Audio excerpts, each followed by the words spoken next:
degrees. Well, the Madison Symphony Orchestra is bringing more great music to our city this week, and joining us now to talk about their upcoming concert next Friday, Saturday, and Sunday is Maestro John Domain. Good morning to you. Good morning. And now we're starting to wrap up the season a little bit, but you have a pianist coming in. Yeah, we have 2 more concerts left, and this week we have a pianist that has really resonated with our audiences over the last few years, Philippe Bianconi. I call him the pianist. The orchestra adores him, I adore him. And you know, I was a pianist, and when he plays, you know, it's the way I imagine something should be played. So this week he's going to play the Beethoven 4th Piano Concerto on our beautiful Hamburg Steinway you were asking me about. Yes.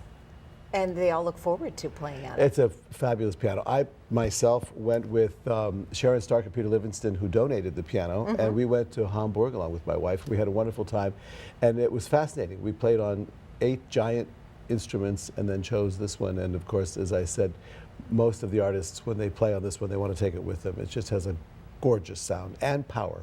And now he'll be playing the Beethoven with the orchestra. What else do you have? Well, we have a first performance in probably 30-some years, with which was what is now really a completely new orchestra, of Richard Strauss's Ein Heldenleben, which is a gigantic virtuosic piece calling for a massive orchestra.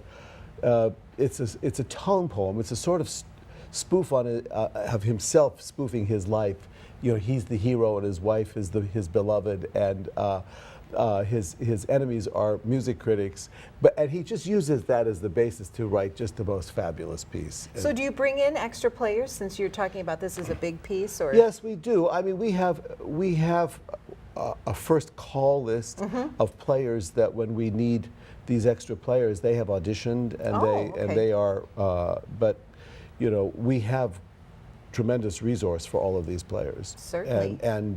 But it's fun because a huge horn section, big brass section, and of course we have a massive string section to start with, well, as you can see. Yeah, really. Tell us what the listeners should listen for with the Beethoven piece. The Beethoven is a very lyrical, beautiful piece. I mean, it has glittering finger work, but it's also a piece of great melodic beauty. And I think that is, you know, all 5 Beethoven concertos are just some of the, you know, choice masterpieces in our repertoire.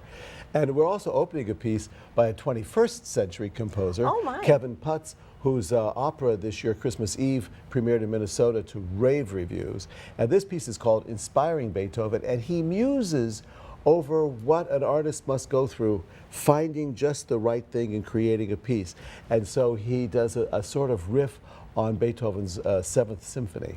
So maybe you'll note a little bit of that mixed in. Oh yeah, that will start, and then we'll do real Beethoven, and then we'll close with, of course, the big Strauss. It sounds absolutely wonderful. Of course, tickets are still available. You'll be performing the concert Friday evening, Saturday evening, and Sunday afternoon. Right. Next weekend. Wonderful. Thanks so much for coming in and and sharing a preview. Having me. Great, thank you. We appreciate it.